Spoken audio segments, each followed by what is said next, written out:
welcome to episode 1 of ChordCast. I'm Andy. I'm one of the officers here at the Churchill Musicians Club. And I'm Lucy, another officer at Churchill Musicians Club.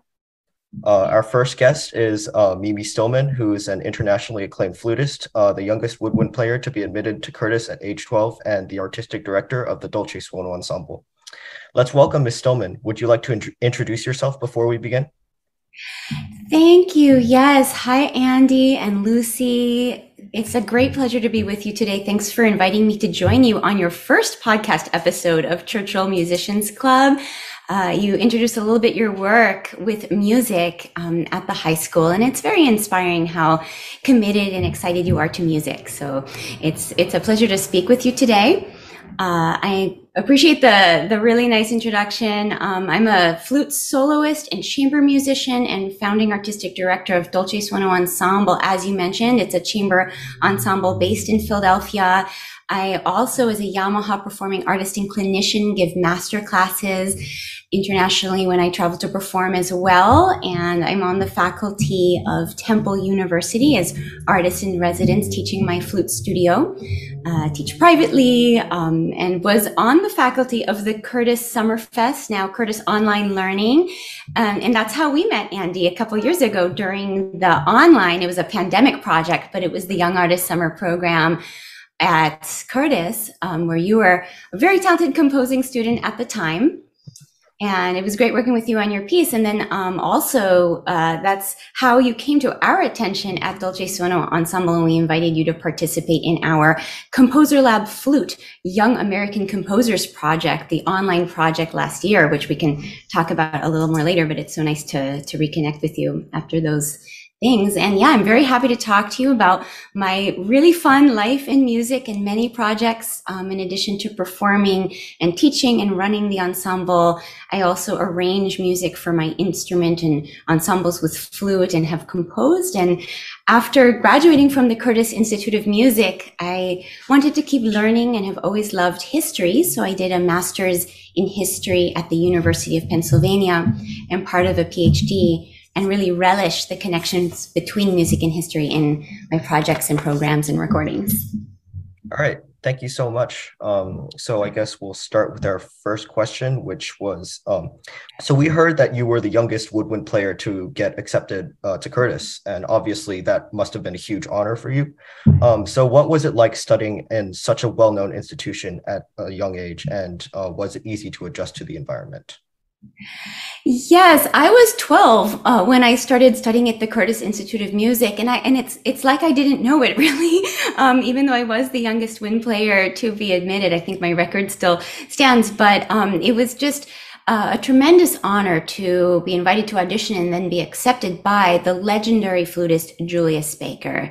The now late flutist was such an important and beloved teacher and mentor to me. He was like an additional wonderful grandfather, because when I met him, I was 11. He was in his late 70s and had already enjoyed an incredible career as principal flutist of the New York Philharmonic under Leonard Bernstein, and performing with many other major orchestras and soloing and recording, and being part of the very important Bach revival in the United States as a member of the Bach Aria group. And so just to be able to work with him at any age, but especially at that age, was so thrilling. And I was doubly fortunate because I studied also with the phenomenal flutist Jeffrey Kainer, who had been a student of Julius Baker and is principal flute of the Philadelphia Orchestra. So I had two wonderful teachers in the same family for those very formative years. And it was great because my family has always been incredibly supportive of my desire to be a musician, my love for music, caring about me as a person, not just as someone who would become a musician at a young age. And so they are professors and textbook authors, or authors of works for learning foreign languages. especially Spanish and French. And so they were able to move from Boston to Philadelphia so I could attend Curtis. So I'm very fortunate for that. And then it was a very nurturing environment with my teachers and colleagues and friends. And so I thought I was having a very normal college experience, but probably wasn't when I started at 12. But it was tremendous because it was, in addition to Baker and Kaner, I made lifelong friends, colleagues who became core members of my ensemble that I work with all the time. And then just getting a chance to work with and study with many other coaches. For example, at the time, Richard Woodhams, principal oboe of the Philadelphia Orchestra, and many major conductors, including Sir Simon Rattle and Marin Alsop, Andre Previn, Wolfgang Sawallisch. In fact, when I was 15, my teacher, Jeffrey Kaner, invited me to come and sit next to him with the Philadelphia Orchestra for Brahms' Requiem for a week as second flute. So it was really unbelievably thrilling for that repertoire with that orchestra and Maestro Sawallisch and soloists Don Upshaw and Thomas Hampson. So it was really incredible, but just one of many life-changing experiences that I was fortunate to have as a Curtis student at that age. That definitely sounds like a really rich experience with Curtis. And I definitely agree about the part you said about how having a supportive family is really important to pursuing that career in music. So going kind of back to that, was music always the dream career for you, even at that young age? It really was. And it's a really interesting question because I don't really remember a time when I didn't want to be a musician from when I first started. I grew up with a lot of music in the house. My mother played clarinet over the years, in addition to her career as an author. And my brother, who's 8 years older, saw her playing when he was little and wanted to play clarinet as well. So by the time I came around, I heard a lot of woodwind music in the house and went to my brother's youth orchestra rehearsals. And then when I was 5, my mother taught me how to play recorder and how to read music. And even from my very early kind of youth performances, I knew I loved performing and wanted to be a musician. Yeah, it was like really interesting to like hear like where you started from, like through like those early years and like through college and to where you are now performing with so many different like chamber ensembles and orchestras and having such an illustrious career as like a solo flutist and flutist in like various different ensembles, including Dolce Suono. So we're really curious to know what it's like to travel the world as a performing musician, performing in like so many ensembles across the world. Could you give us an insight into what that's like? Yes, it's really a lot of fun. I mean, I think because I love making music so much, it's a life that is never boring, and it is also something in which we get to learn our entire lives. If you're doing it right? If you're being an artist right, it's just kind of like a really vast world of learning and exploration. But on the ground, what is it like? I mean, one thing that's really stimulating is getting to meet new musicians and new colleagues and play with them with different orchestras or different residencies at universities, wherever I travel. So that's really exciting, but also just meeting with new audiences and working with students is very exciting too. It's kind of like sometimes you play with new people, as I was mentioning, but also I've been playing for about 20 years with Charles Abramovic, my duo pianist, a fellow Curtis grad who heads the keyboard department at Temple University, where I also teach. And so it's really special when you have played with someone for so long. And that's the kind of relationship that I have with many of the ensemble members of Dolce Suono Ensemble too. It's like a really long-standing relationship. And then you bring that out to the public on the road. But some highlights that I really love growing up as a Spanish speaker, it's particularly fun to visit Spanish-speaking countries. I also play a lot of music of Latin America and Spain, both chamber and popular, with my ensemble as part of our Música en tus manos project. We do a lot of outreach with Philadelphia's Latino communities through that project. And I know you specifically asked about travel, which is really fun, but since the COVID pandemic, so much of this that used to happen in person, as you know, has been happening online. So I did a virtual Latin American tour with Curtis of several countries where we made a video concert and then we taught live but online masterclasses which was very exciting to meet people that way, because just from your living room, you can be anywhere around the world. And so in the past couple of years, I've also done events and master classes with conservatories in France and Italy, and some volunteer teaching of a musician in Africa. So it really opens a lot of doors. And I think both the virtual and the live are continuing in a nice way. That's really awesome. And I know you mentioned Musica en tus manos. I actually also have a nonprofit organization dedicated towards music. And I think all of us are just really interested in, like, how did you start Musica en tus manos and why did you start this? Absolutely. But that's great, Lucy. What does your organization do? Thank you.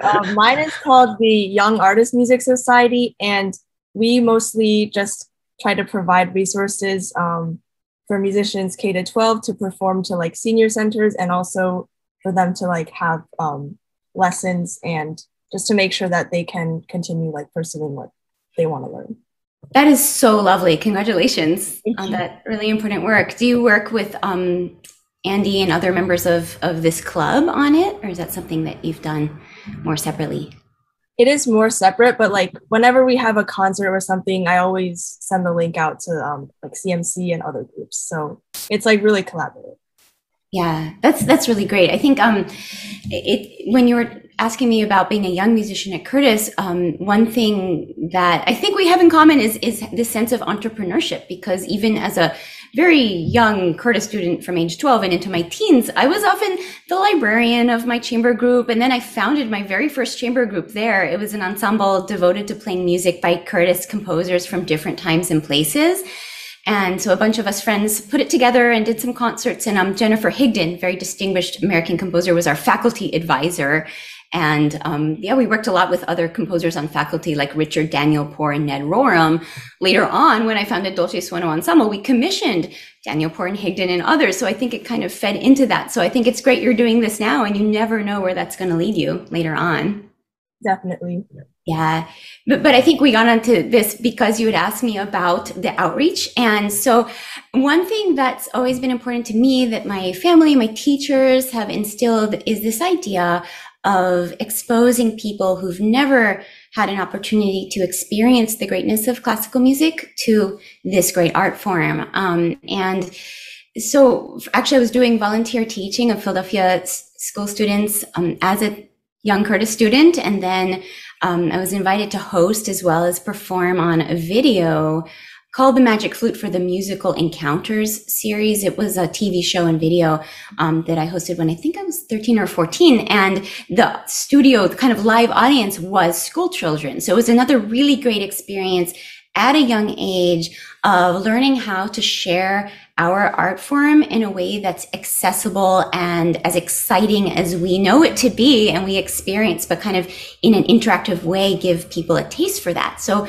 I knew when I founded Dolce Suono Ensemble in 2005 that I wanted to make working with Philadelphia communities, students, but people of all ages, including seniors, a really important part of what we do. And then growing out of that, coming from a Spanish-speaking family, seeing the very large population of Latinos in Philadelphia, we just thought this would be a really great way to explore repertoire, to engage communities.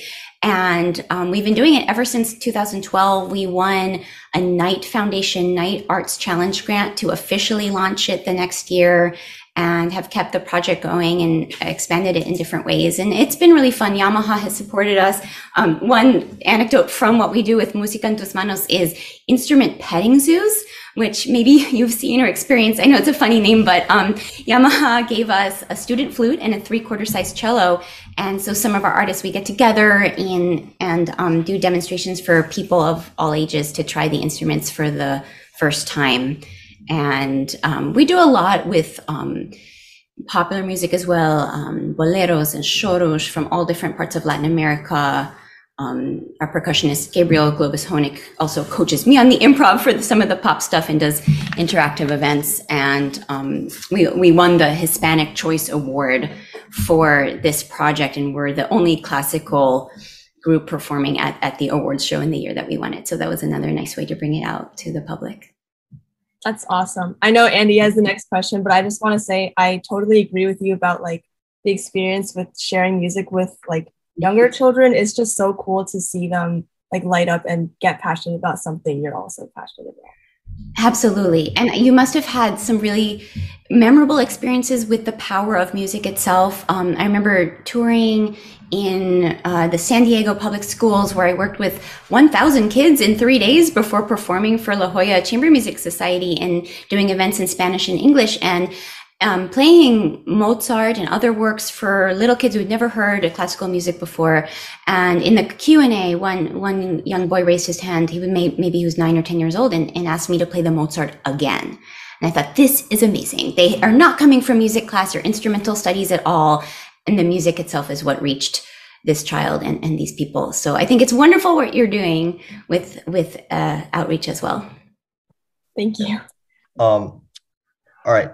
So our next question will be about new music. We know you've mentioned Daniel Poor, Higdon, and we've also seen on your website you've performed Zhou Tian's concerto for flute and orchestra, and obviously you've also played my piece as well. So what's it like collaborating with composers of new music? I love this question because as a flutist with a smaller repertoire than violin and piano, and I'm talking to two pianists and violin too, right, Lucy? So you do have a big repertoire to choose from. I have a great but much smaller repertoire. And so I've always been interested in new music and having a chance to expand my own repertoire. But of course, through commissioning, contributing works that hopefully other people play because they're going to be around forever. And so from the time I was a student, I loved working with my friends who are composition students and going to composition classes and master classes and learning about it from that perspective. And with Dolce Suono Ensemble, we've given more than 60 premieres in 17 seasons. Including some really distinguished composers, like I was mentioning, and also emerging and young composers. And I think as someone who loves variety in my musical life, I love playing music from the Baroque through today. As a flutist, the Bach and the Mozart are some of the greatest parts of the repertoire. At the same time, working with composers on new music gives me insight into older music and vice versa. So I'm constantly learning by doing that, because you can't really ask a composer of the past what he or she meant, right? But you absolutely can when the composer is Andy Yu, for example. And so it was really thrilling after commissioning many works of chamber music and solo flute and flute and piano music, and also playing newer concertos, but to have Zhou Tian write his new concerto for flute and orchestra for me that was commissioned by a consortium of 7 American orchestras. And I have to say the world premiere that we did in May with the Marine Chamber Orchestra of the President's own United States Marine Band and their conductor, director, Colonel Jason Fettig was one of the highlights of my life as a musician. And I just can't wait to perform the work again.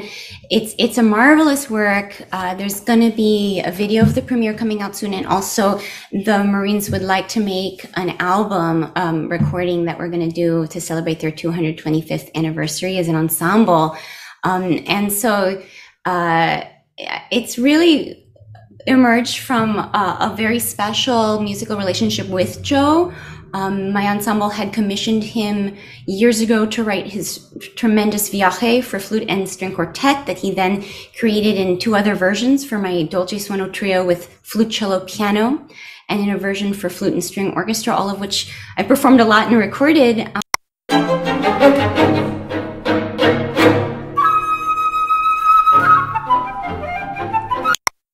And I also had recorded his duet for flute and piano on my album Odyssey. So I really got to know his works and thought this would be a very special piece. And he also felt similarly that he could write a very marvelous flute concerto for me. And he absolutely had. So it was just is it different from, say, a chamber music work? It kind of is, because the back and forth is different. As Joe was writing it, he was sending me flute part, solo flute part, and then short score. So it was fascinating to see how he himself wrote, from a short score into a full orchestral score, and learning the piece as it was being written for the premiere. So that was one thing that was very special, that back and forth. And then the thrill of hearing it at first rehearsal with orchestra for the first time. And so, yeah, I'm very much looking forward to the next performances. I think the closest one in your area is pretty close. It's actually with the Indianapolis Chamber Orchestra in November. So I'll definitely be sure to invite you and your friends to that. Yeah. Sounds awesome. It's interesting because you mentioned a back and forth between composers and performers, something that you won't get in older music because obviously the composers are dead. It's like a great honor to have like a piece written like specifically for you. Could you go into like more kind of detail about what like the back and forth was like? Because I've worked with I've done this like kind of back and forth with performers as well, and I'm wondering what it's like on the other side. Yes, and we did a little bit on your solo flute piece too, right? Through the Curtis program, and we had a couple back and forths, and then through Composer Lab, we were able to discuss it more and have a masterclass as well on the piece. So yeah, I'd love to know just as well from your perspective, but what I find interesting, and it's really not surprising, right? That each creative artist, each composer will work differently in terms of how much they share or not with you as the piece is happening. Some composers like to revise and experiment a lot. Some will tweak a very small amount. I remember different instances where there might be something about the pacing of a work. Joe Tian had that a little bit. Richard Danielpour had that in his trio for us, Remembering Neda. I think he maybe took out a measure in a very, very fast movement where just a couple beats made a big difference in the pacing. And it was fascinating to see that because it wasn't a moment in which something didn't work or didn't sound good. It was just about the overall energy and arc of the music that I think some of my composer friends have said you don't fully sense until you hear it live. I think the more experience a composer has, the more they can sometimes predict exactly what it's going to sound like, but that does come with experience, but there are still tweaks. And one thing that's what naturally really important that happened with the Joe Tian concerto is moments where he asked me, is this doable on flute, or is this effect dazzling enough, or does it work at the tempo? And he wrote some really tricky, challenging passages. I really wanted him to. I thought, let's make this meaty in every way and challenging both, musically, emotionally, spiritually, and technically, and it is.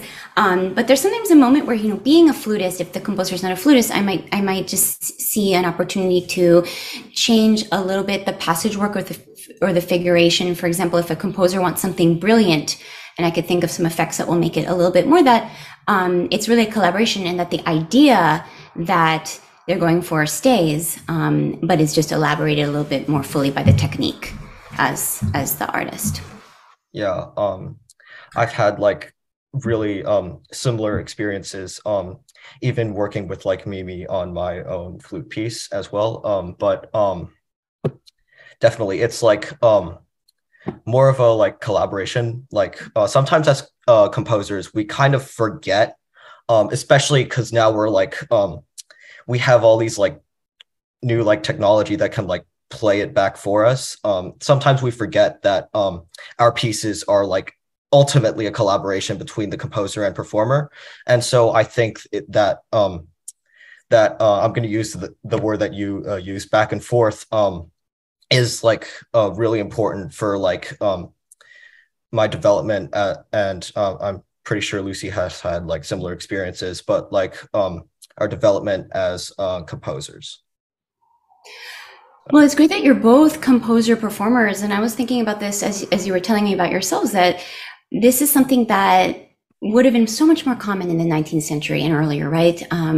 Bach played so many instruments. All of our Baroque, classical, romantic composers often would perform their own music or lead their own music. Beethoven would sometimes conduct, but sometimes lead from the keyboard. Same with Mozart and Haydn. And then in the 19th century, these virtuoso performers of their own music like Paganini. And I think what happened in the 20th century more and more is this divide between the performer and the composer. So I think it's great you're reviving this union. I love doing it too in the bit that I've composed publicly and brought out music. But how do you feel being very serious pianist, violinist contributes to the music that you write? And what do you do to learn about, for example, flute, if you're going to write a solo flute piece, or just to learn about different instruments? Personally, for me, if I'm writing for, let's say, orchestra, I always tend to be more confident writing strings, like any strings, because I just know how they work. And like a tendency I have is I actually write a lot more strings than winds and brass, just because I guess naturally it's like, it makes sense for me to put strings in whenever I want. So I'm always trying to learn from like wind players and brass players. Like this May, I just like worked with the Maryland Classic Youth Orchestras to premiere this like orchestral piece with like water percussion. And like during rehearsals and stuff, flutists or no wait, not wind players, like brass players, they would sometimes come to me and ask questions, and I would like revise with the conductor or like work with them, because sometimes what I wrote wasn't always like the easiest for them either. So yeah, I think it definitely helps me with piano and violin in a sense, especially like the music theory aspects. It's just easier to write like nice harmonies and stuff, but definitely for winds and brass, like you said, it's a really collaborative effort. And I've had like similar experiences to Lucy, except I'm also a clarinetist. So albeit a very bad one, but anyways, I've had like kind of the reverse experiences as her. I find it harder to write for strings than woodwinds and brass, mainly because of like what we've like been exposed to throughout our performance careers. But just this summer, I got my piece read by the Brevard Music Center Orchestra, directed by Ken Lam.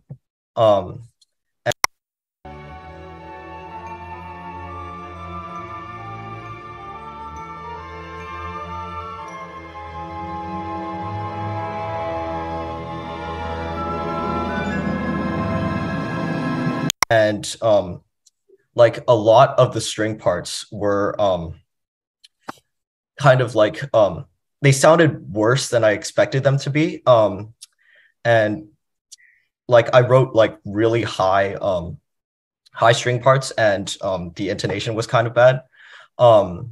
So I guess like all of this is just like as we mentioned before, it's a learning experience for us as composers, just to like learn about different instruments and just like and like get used to them over time. Well, it's great that you had your even orchestral works played by live orchestras. That's fantastic. And right, the best way to learn, because as you were saying, Andy, there are technologies where you can kind of type in the different instruments, but it doesn't replace just getting to know them. It's great. You also study a bit of clarinet. But to have that experience, and it's actually the same as a performer. The best way we can learn is by playing as much music as we can, and of course by listening to it. So one thing that I deal with as a flutist is I'm a one-line player. So how do we get to know pieces where, unless it's a solo flute piece, there's always other parts, right? So understanding the harmony, listening to it, maybe picking out some chords on the piano, even though I'm really not good at piano, all that is really helpful as a performer as well as a composer. And I think it's also very interesting. Both young composers I've worked with have talked to me about this, and be interesting in hearing your thoughts too, in that there's so many schools of composition right now, where there's a lot more freedom in terms of what you can write as a young composer than there might have been at different times when a particular style was more fashionable. But by the same token, it's really so important, right, to learn the canon very well in order to reflect on it if that's your project. For example, one of my favorite, of many favorite Dolce Suono Ensemble project themes was our Mahler 100 Schoenberg 60 project, celebrating anniversaries of those two great composers. And in addition to playing works by them and having my former Curtis classmate Eric Owens, major marvelous bass baritone, sing, we commissioned 6 new works to premiere over 2 seasons of the project including by some really distinguished Pulitzer Prize winning composers, the late Stephen Stuckey, Shulamit Ron, also Stephen Mackey, David Ludwig, Fong Man, and Stratis Minakakis. That was the group of 6. So we had some more emerging and some very prominent composers. And just the way that they reflected on the theme was so different, which is what we wanted. For example, Stephen Stuckey set a text from Friedrich Rückert, the poet that Mahler set in Rückert Lieder. So it was very much a reflection on Mahler's music itself, whereas Stephen Mackey, with more of a rock music background, took it in another direction. We gave him a Mahler letter, actually, in which he said in English. It was very humorous. Mahler was yelling at his impresario about rehearsal time and everything with the chorus. So it was really 2 very different views, just as Shulamit Ron, with her wonderful piece for us that soprano Lucy Shelton premiered with flute, cello, piano, our trio.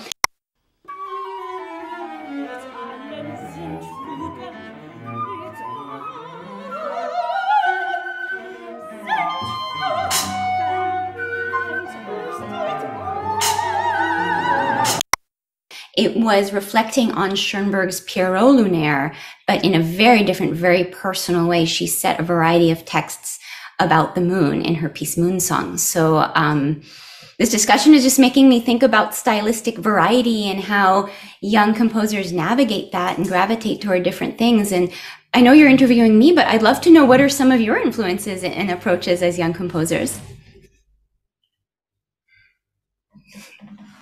All right, all right, Andy, you go first. No,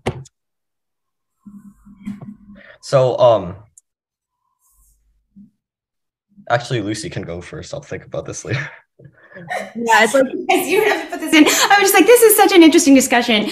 We have some talented composers here. What are you thinking about when you compose? Or even, I was really curious how you got into it, because we were talking about this. It's so great to play and write, and I'm just wondering what came first. I'm guessing play, but I'd love to know how you got into it too. Yeah, for me personally, I've played piano like since I was like freshly out of being a toddler. So that's like been in my DNA my whole life. Mm-hmm. And I started violin. I started like 6th grade because I was introduced to it through elementary school. And then composing, I really started like in the pandemic because like there was like really nothing to do. Also, I couldn't really perform live anywhere. So I really wanted to study like how the great composers I've played from, like, let's say Rachmaninoff, how they wrote their works.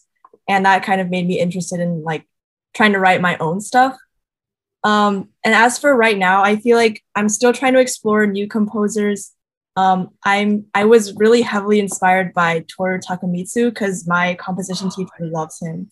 So I really like him too. And I'm trying to explore some more like Aaron Copland, like different styles that are also contemporary, but like still pretty unique, and I'm still learning today. So yeah, that's fantastic. Yeah, I've had like so I started piano when I was around like 5 years old, and I've always played in like ensembles at school and outside of school, and I've grown up with like I've played with so many different musicians in so many different ensembles, and basically what drew me to composition was like kind of like an innate curiosity to like understand how different instruments worked. And I guess this kind of, I did talk about it on your interview with me, but like we had this project in 6th grade where we had to like include music for a video project, and I wrote the music for that project. And I guess like that kind of really catapulted my start in music composition. And I guess also one of like kind of my turning points in my composition career was when I got accepted into like Curtis, and I got to work with you on like the premiere of like a new work. Back then I had basically like very like kind of limited idea of how to like write for flute. I basically knew like lower notes are softer, higher notes are louder. That's pretty much it. But like getting to work with you and like other composers and performers kind of like made me like kind of reimagine what contemporary composition was in like the 21st century. And in terms of stylistic influences, I always like kind of turn to like Rautavaara and other like Scandinavian composers. I like to say my harmonic style is like a really cheap knockoff of his. And as well, in addition to that, I'm kind of also influenced by jazz as well. That's fantastic. It's great to hear these diverse influences. And Andy, I'm really so gratified that the experience of working together in Curtis Yas program and Dolce Suono Ensemble Composer Lab was so fruitful for you. That's just absolutely wonderful to hear. And I can't wait to hear more music from both of you as you keep developing. All right. So our next question is, you did mention the connection between history and music earlier in the podcast. So what was your motivation to study history as your master's degree, and how would you describe the relationship between history and music? Yes, I love thinking about this because I really do think about this a lot. It was so natural for me to continue learning after Curtis. When I got my bachelor's at 17 and was performing full time, I had won Astral Artists and then the Young Concert Artists International Auditions to perform a lot as a soloist and chamber musician, having a great time. But I was also really young and didn't want to think that my schooling was over. And I surprised some people by not continuing with a master's in music. I was really ready to just continue exploring the humanities more broadly. And I had mentioned that my parents are foreign language learning textbook authors and professors, and also historians, linguists, literature scholars. And so there was a lot of humanities reading and thinking going on throughout my whole childhood and upbringing. And so it was very natural for me to continue with history. I always loved it. I actually took so many courses in history with a great teacher at Curtis that at one point the administration said I was becoming a history major, which was actually impossible. So I think I had already kind of background where it wasn't so surprising that I'd want to do this. And it was very mind-opening. I was so lucky to have great professors at the University of Pennsylvania. Everyone asks me, oh, music history, right? And then I say, actually, no, I was in the regular history department studying intellectual and military, and then art history and world history, a lot of Asian courses for a world history certificate. And then I had taught some courses on world history and kind of global contact. But I did write my master's thesis on the influence of Asian music on Claude Debussy. I've had just a lifelong passion for French culture, especially in the fin de siècle. I think also being a flutist and loving Impressionist art, it just really works together because Debussy, Ravel, also flute composers, Taffanel, Gaubert, and others, Fauré, it's just really kind of where I live in my heart and mind a lot of the time. And so it was a very natural outgrowth to write about it for my master's, and then to have my arrangements of Debussy songs published by Theodore Presser, write articles on Debussy for different publications, as well as other musical topics. And so, for me, it's just very, very exciting to have the chance as an artistic director, as well as a performer, to be able to plan projects that explore sometimes extra musical themes, questions. We've done projects that were so fascinating. I mentioned some composer anniversaries. So in addition to Mahler, Schoenberg, Samuel Barber, many projects on Claude Debussy, including my personal Syrinx journey for the 10th. Well, it's 10 years ago, actually. It was for his 150th birthday that I filmed a performance of Debussy's solo flute masterpiece, Syrinx, every day for the entire year, and posted it on my blog. So it's actually 366 Syrinx in a row, and many bonus ones after that. In fact, we're talking one day after the birthday of Claude Debussy. So I just released another Syrinx video on my social medias and YouTube yesterday, but that was really, really fun. We have done projects such as Women Pioneers of American Music, looking at women composers, Rediscoveries, Festival of American Chamber Music, some really important 20th century masters, which is interesting because many of you were talking about being interested in some composers, Copland, Takamitsu, Rautavaara. It's great, not just looking at 21st century, who's exactly around us, but looking, who came before is very important. And so we've done projects on opera in chamber music, the Holocaust and chamber music, a lot of other very, very stimulating projects. So I feel I'm always learning. And then on the more history side, I really enjoy the writing program notes for the concerts, for my albums, also articles on world music for the Oxford Encyclopedia of the Modern World. I also wrote about a review of a new publication of the Mozart Flute and Harp Concerto for the Journal of the Mozart Society of America.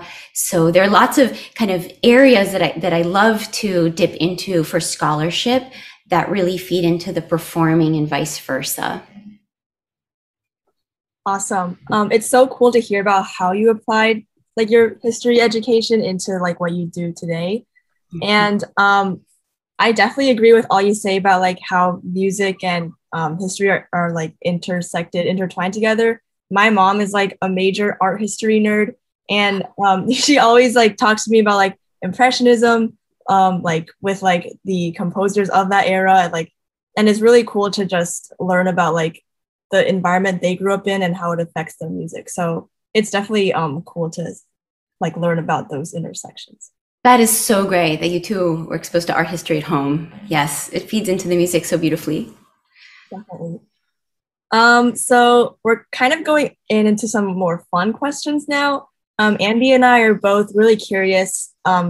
What is your favorite composer to perform, if you have one? Wow, that is a really hard question for me, because when I'm asked that, I usually just give maybe 20 composers, and it will be a lot. So to perform, I'm going to answer as a flutist, and I mentioned some of my core repertoire coming from the Baroque. So Bach, Vivaldi, just revisiting some Vivaldi concertos, Handel, Telemann, Mozart concertos are some of the best works in my repertoire. We don't have a ton of great romantic music as solo and chamber for flute. So then a lot goes to the 20th century. Some of my favorite pieces include the Nielsen Concerto, the Prokofiev Sonata, Poulenc Sonata, lots of French romantic music, lots of American music. Wow, right now the Zhou Tian Flute Concerto, absolutely one of my favorites of all time. And so, I feel like I could keep giving a longer and longer answer, because I mentioned I love Debussy, Ravel, all the chamber music that we have by them, a lot of our new commissions I also love. So I'm just going to share an anecdote from my teacher, Julius Baker, who always said that his favorite piece is the piece he's playing at the moment. And I love that, because it also speaks to the more than 100% commitment to making that piece great when you're playing it, and just sharing all your love and enthusiasm for that piece. So I very much share that approach. It's so hard for me to pick a favorite composer, as you just heard. Because I didn't even mention all the great orchestral works that I love listening to that I don't necessarily have in my solo repertoire. So of course, Brahms, Beethoven, Schubert, Schumann, Mahler, Stravinsky, no particular order, but yeah. Yeah. So that was interesting, like kind of hearing that there's like so many like there's so much good music like throughout the eras. That's like really hard to pin down one that you like. I myself have this problem as well. There's like I listen to like too much music across like all eras and time periods of history. So like it's really hard for me to like pick one singular favorite composer, if you will. So our next question asks what are some of your like hobbies and interests outside of music? I know you've mentioned history, but like or is there like anything else that you would like to share with us? Absolutely. And let me just say, there's no such thing as listening to too much music. I think it's absolutely great. And I will give you a very nerdy and very unique example about why that's good, because I think it's great you listen to jazz and lots of classical, but I just revisited the piece that you wrote for me, Awakening for Solo Flute, and I heard some whole tone scales.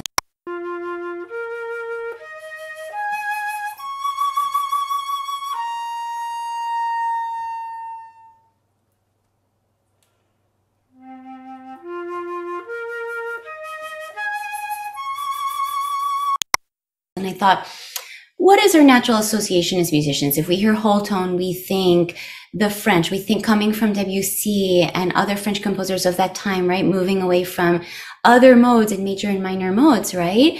And it can be, as soon as we put one in, it can be very referential sounding, like everyone just perks up and says, oh, they're doing the Debussy thing. But guess what? You had a lot of scales and modes. So when you did it in your piece, it was not purely referential. It was like a lovely thing and part of a richer language that wasn't just about one thing. Case in point, it's great that you're listening to music because it always feeds into your music in a good way.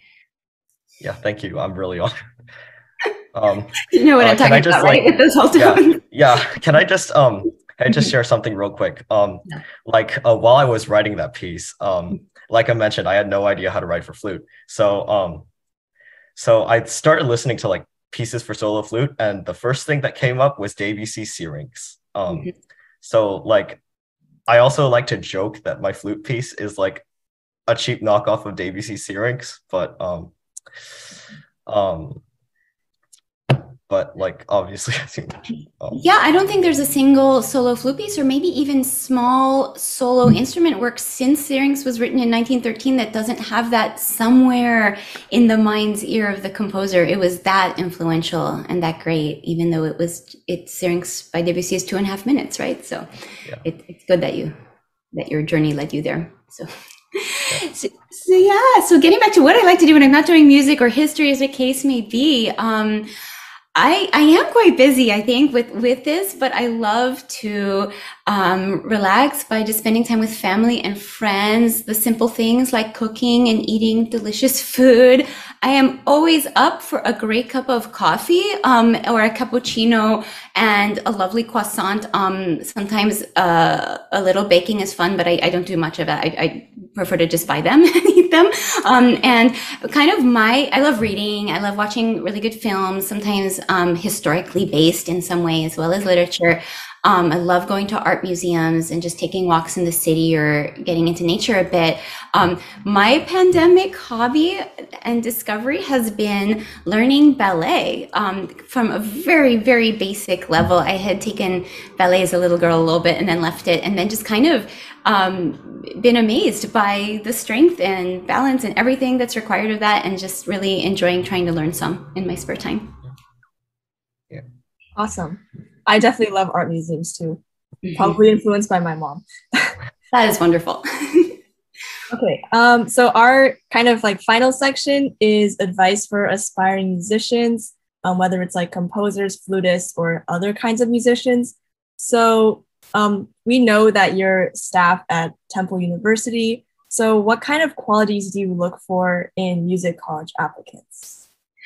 Okay. So when I am listening to auditions, and I probably should just explain a little bit how it's been working for me. So when I joined Temple University faculty, I was delighted to be invited to do so to enable some students to get degrees studying with me, because I'd always done a lot of teaching as master classes or as privately. So that was a different thing. And so I often hear from students who are looking to apply for either an undergraduate or graduate degree with me beforehand. And so I will, probably more often than not, the ones that contact me will take a lesson where they get to know me, I get to know them a little bit, and that's really important. In fact, I advise everyone who's auditioning for music school to try to get to know the teachers a bit first, because that relationship is going to be key for their development.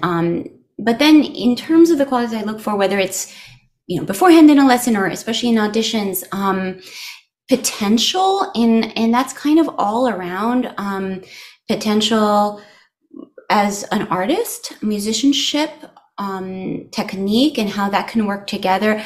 I personally love a very thoughtful musician with ideas about how he or she might want to spend his or her life in music. What's been interesting is that some of my students in the past few years, and I keep a small studio because I need a lot of time to perform and practice and run the ensemble, but they've been interested, or let's say attracted, by the fact that I do have this variety in my life as a performer, teacher, entrepreneur.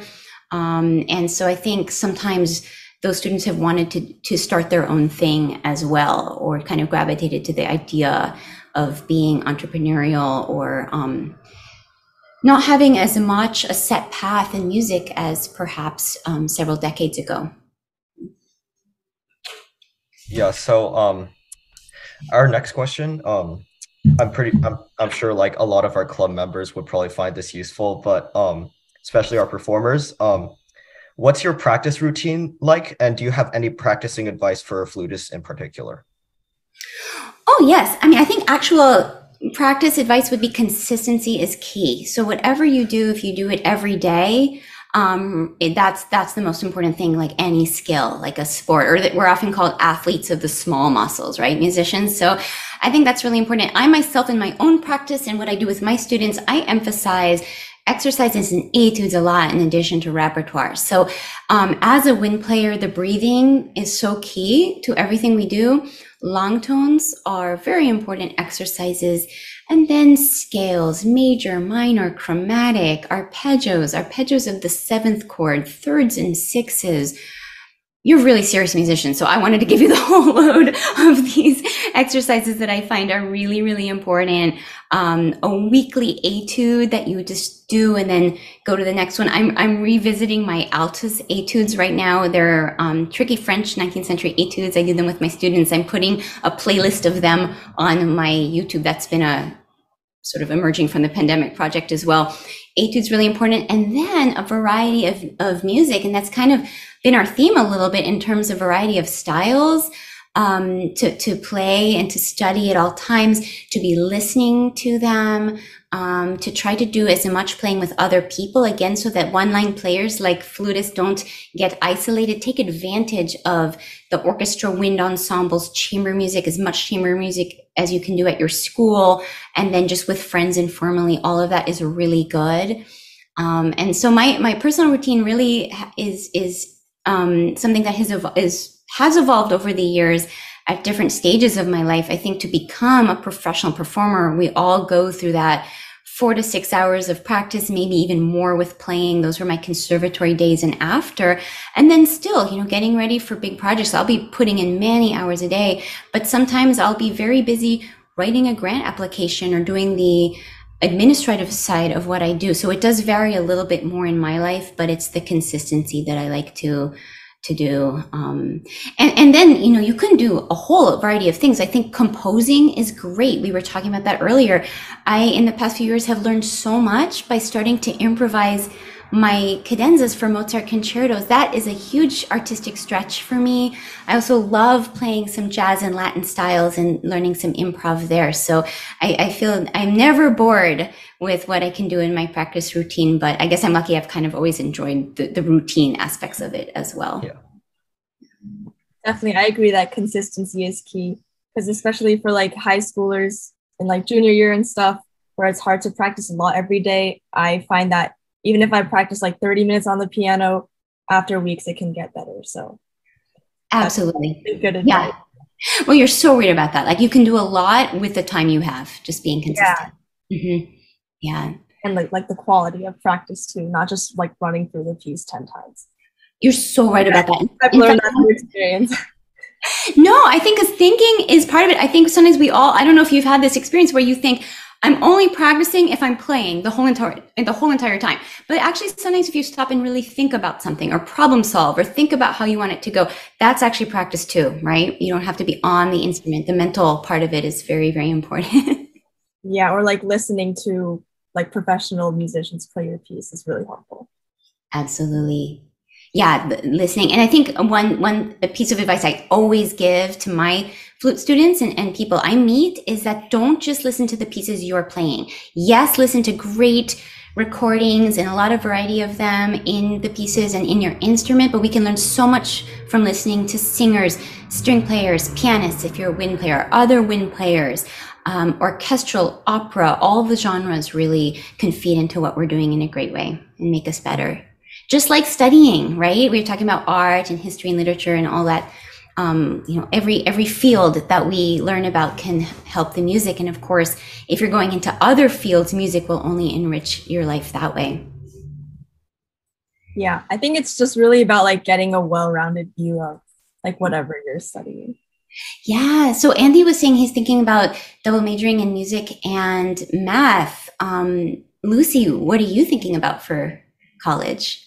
Oh, definitely also double major, probably not math, but probably music composition and economics instead.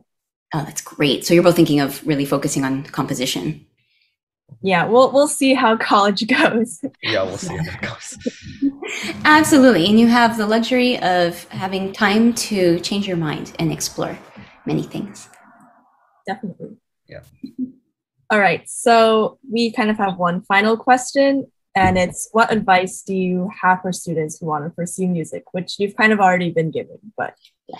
Yes, absolutely. No, because I think in my own life, I have very much followed my own path. And I think from earliest times, I think it's very important that all young musicians or people who are aspiring to be musicians thinking about what will really make them happy. And this is because it takes an incredible amount of work to make a life in music, to make a living as a musician, of course. So it's something we have to be passionate about. But it's interesting too, because in many ways the paths that were traditional have become both more difficult, but also other paths have sort of opened up.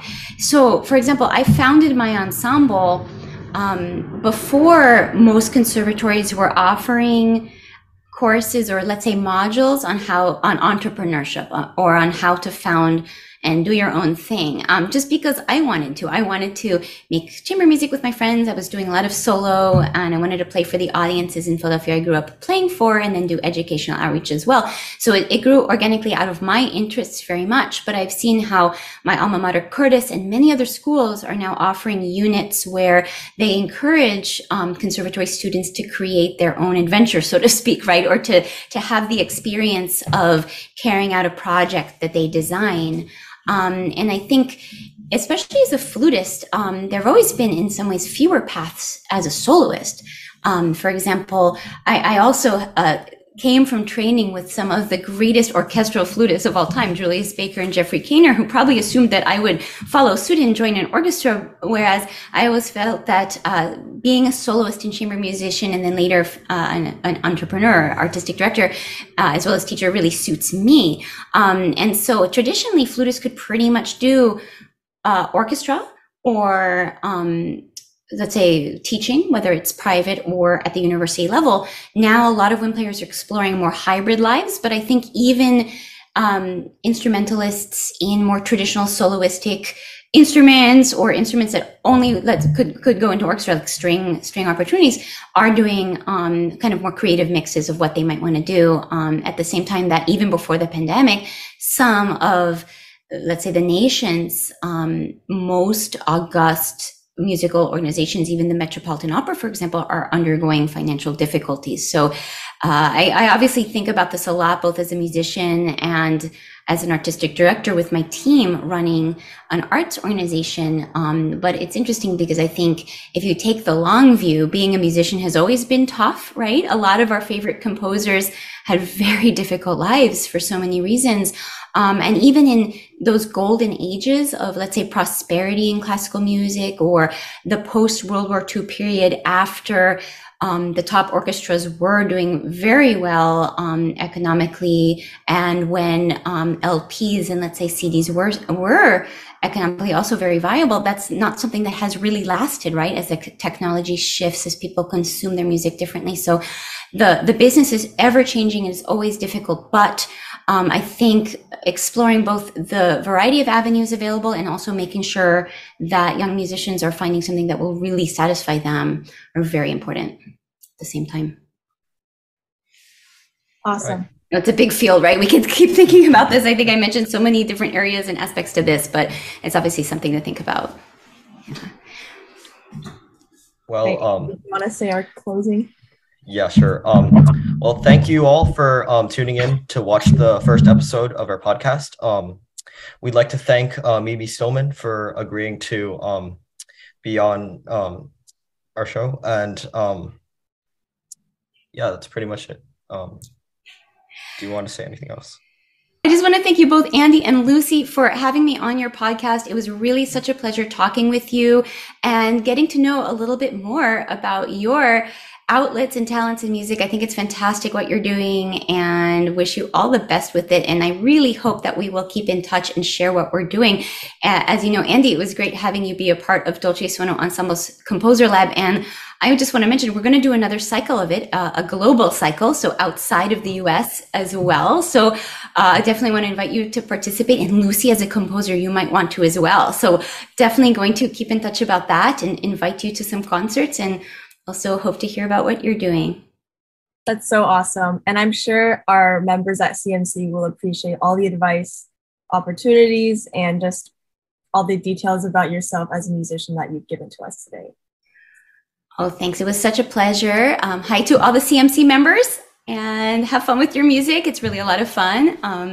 Do you need any materials like photos or links from me? Or because I can send through some stuff or anything to illustrate what we talked about. I got some good photos of like the Jotan premiere or anything for your site that you want. Yeah, sure. That would be so nice. Okay. I'm going to do a show and tell, because this is actually, we were so honored. Joe and I were each presented with this, a signed by Colonel Fedig photo of the Marine Band at the White House while we were doing our rehearsals. And it's just such an honor to have this as well.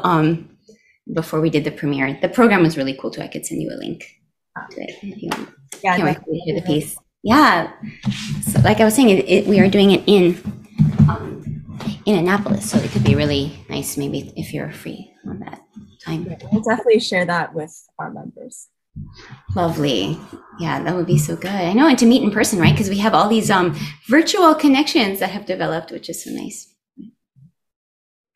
All right, and then I just want to say, everybody, make sure to stay tuned for episode 2 of ChordCast. We'll be interviewing Greg Simon, a composer and a trumpeter. So definitely look forward to that.